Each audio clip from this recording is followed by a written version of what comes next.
그래서 예를 들자면 주기표도 마찬가지다 이거예요. 주기표도 우리가 이거 고등학교 때 여러분 이과 요새 문과도 이거 하니? 안 하니? 나는 이과를 했거든. 그래서 이거 외워가지고 열심히 시험 봤던 기억이 있는데, 근데 이런 거 같은 경우도 사실은 얘가 이 모습을 이렇게 해놓은 거야. 요약해 놓는 거야. 근데 이 모습들은 다 입체적이잖아. 3차원인데, 요 모습을 보고 이걸 갖다가 해석할 수 있고, 또 이걸 보고서 얘네들의 입체적인 모양은 이렇게 되겠구나 하고 해석할 수 있는 거. 이런 것들도 다 디멘셔널한 띵킹이래. 가장 대표적인 디멘셔널한 띵킹은 이 지도 그리는 거야.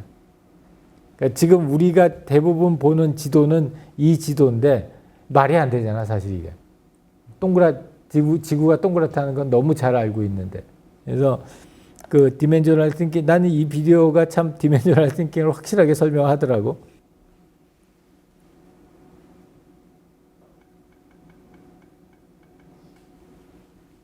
이게 쫙 잘라가지고 쭉 펼쳐놓고,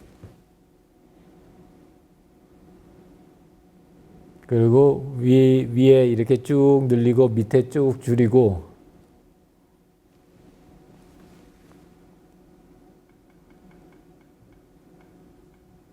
해서 딱 붙여놓으면은 우리가 굉장히 익숙한 이 지도가 되는데, 이 지도에서 아까 우리가 봤던 그 모습을 갖다가 다시 만들어낼 수 있느냐 이거죠.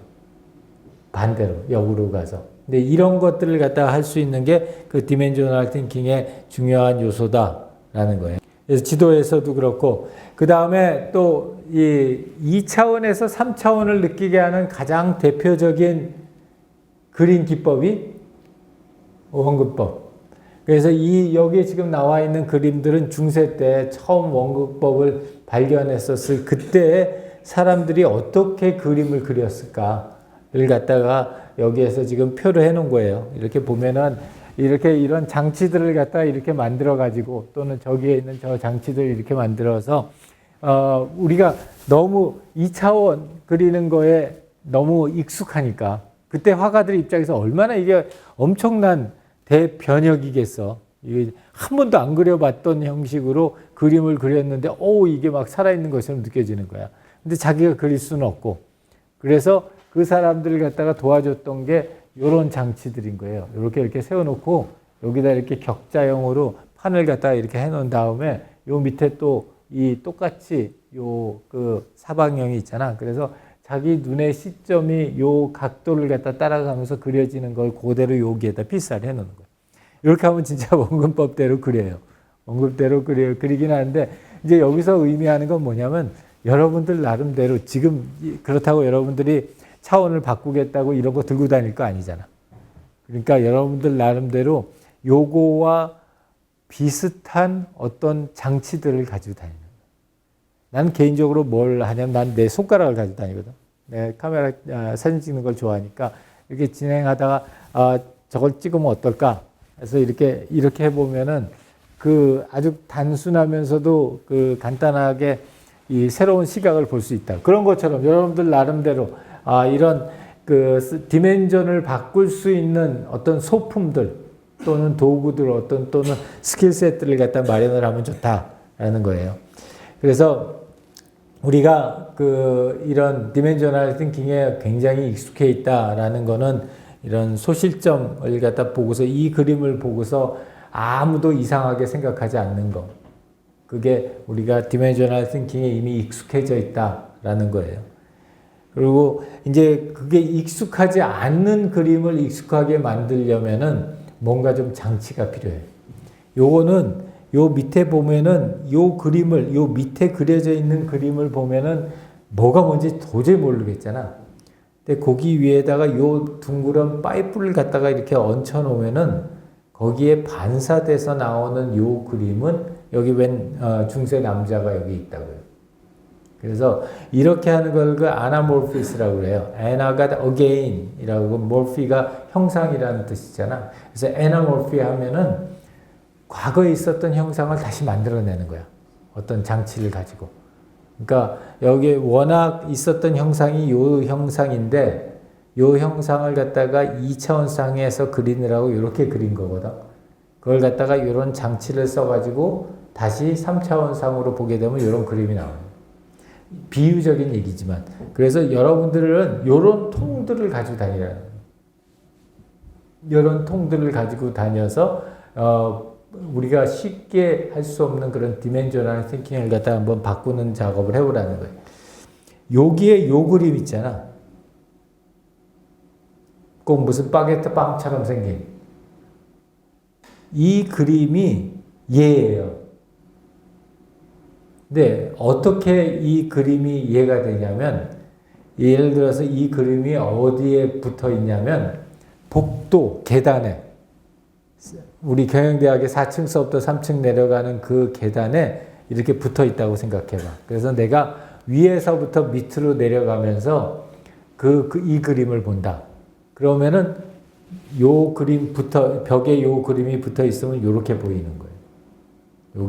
여기 이렇게 위에서 사각으로 보게 되면은 이 해골 모습이 굉장히 뚜렷하게 드러나잖아요. 이렇게 내려가면서 위에서 밑으로 이렇게 내려보니까. 그래서 이런 것들 통해서도 새로운 모습을 갖다 발견하는 것이 하다는 거예요. 나 이거 보고서 깜짝 놀랐어. 니네들 다 잘 아냐? 난 처음 봤어.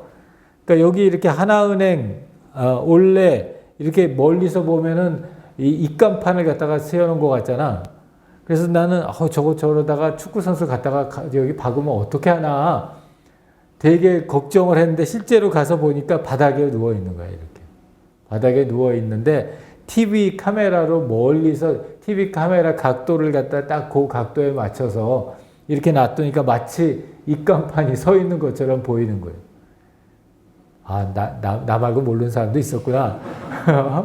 남자들은 다 알았냐? 축구 좋아하는 친구들은?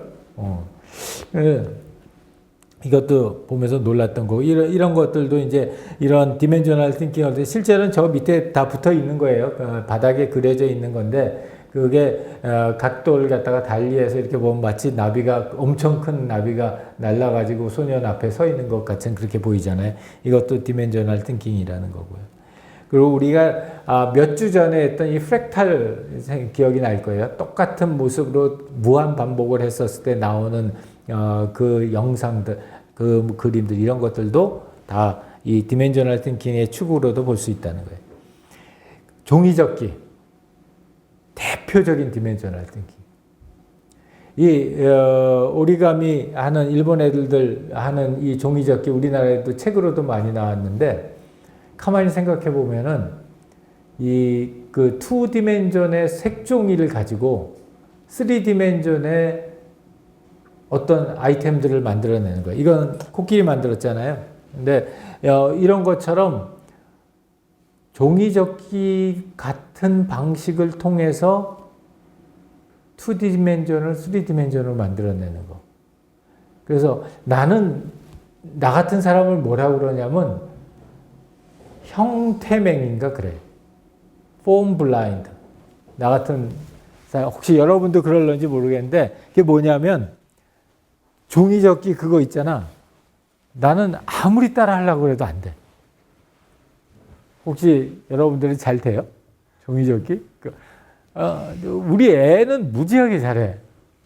지금 고등학교 1학년 다니는 우리 막내는 종이접기 그걸 갖다가 가지고 있으면은 그걸 보면 눈으로 이렇게 보면서 하면은 툭툭툭 해가지고 그랬는데, 나는 아무리 봐도 그 그림이 어떻게 저렇게 나오나가 안 보여진다고. 근데 나 같은 사람이 많대. 이런 사람을 조금 이따 얘기했지만 폼 블라인드라고 그러는데, 형태맹이가 하여튼 생맹 이런 것처럼. 그래서 그걸 보고 나서 이 3차원짜리 그림을 갖다가 마음속에서 생각을 못 하는 거예요. 비결은, 나 같은 이 병을 갖다 고칠 수 있는 방법은 여러 번 접어봐라는 것뿐이 없는 거예요. 여러 번 접어보면은 이 그림이 그려지기 시작을 한대요. 근데 실제로 그런 게 훈련을 통해서도 되듯이, 이런 왜 일본 애들은 이거 가지고서 어린 애들들 창의력 하는 교실로 많이 활용을 하잖아요. 그래서 그런 측면에서도 디멘셔널 띵킹이 창의력을 높이는데 큰 도움이 되겠구나 하는 걸 갖다 알 수 있다는 거고요. 그 다음에 디멘셔널 싱킹에서 또 중요한 것 중에 하나가 이 스케일링이라는 거예요. 스케일이라고 하는 거. 그러니까 우리가 저 사람 스케일이 크다. 저 사람은 스케일이 작다, 쫀쫀하다. 이렇게 얘기하는데 그 스케일이라는 거는 그때 얘기하는 그 스케일하고 비슷한 스케일인데 결국에는 사람들이 일반적으로 사고를 하는 그 사고의 유닛이 어떻게 되느냐를 갖다 의미를 하는 거예요. 그래서 나는 한 가지 여러분들한테 추천해 주고 싶은 것 중에 하나 타임프레임을 갖다가 좀 그만큼 늘려서 더 이상 나도 못 늘려봤어. 30년 세 개로 이렇게 나눠서 생각해 보는 거 이상으로는 못 생각해 봤는데 한번 그렇게 타임프레임을 갖다 한번 바꿔보면 그 스케일링을 하라는 거예요. 우리가 15분 단위로 살던 삶에서 30년 단위로 산다. 그러면은 지금 내가 해야 될 게 뭘까? 를 갖다가 생각하는 거. 그런 거 같은 게 중요한 크리에이티브한 생각을 한다. 이게 다 이제 마이크로바이올로지 하는 사람은 굉장히 작은 스케일로 보고 건축하는 사람은 굉장히 큰 스케일로 본다고 하는 걸 설명한 거고요. 그래서 그 스케일을 가지고서 우리가 스케일을 갖다 바꿈으로써 상당히 새로운 그런 모습을 갖다가 볼 수 있다라는 거예요. 이것도 굉장히 인사이트풀한 비디오인데 좋아하는 비디오예요. 스케일을 갖다 바꿨을 때 어떻게 보여지냐를 보여주는 거예요.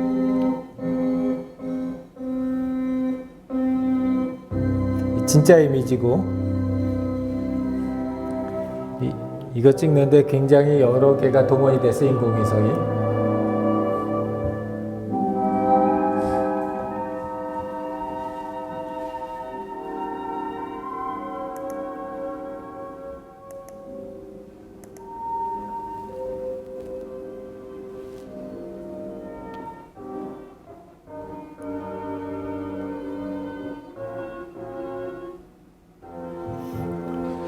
여기서부터 시작해서 이렇게 찍어서 내려가는 거야.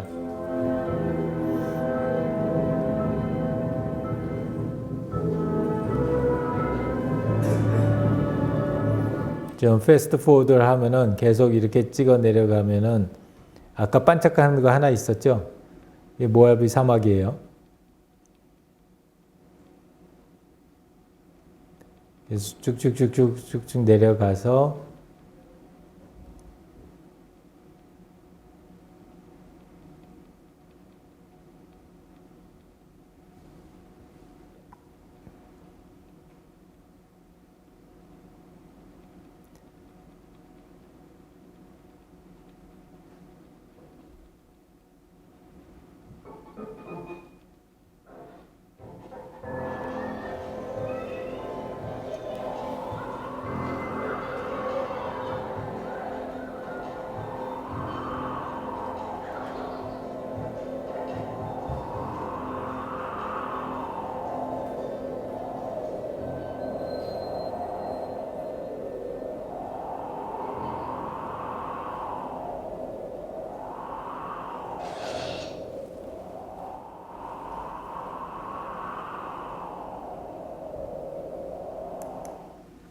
자, 이게 스케일.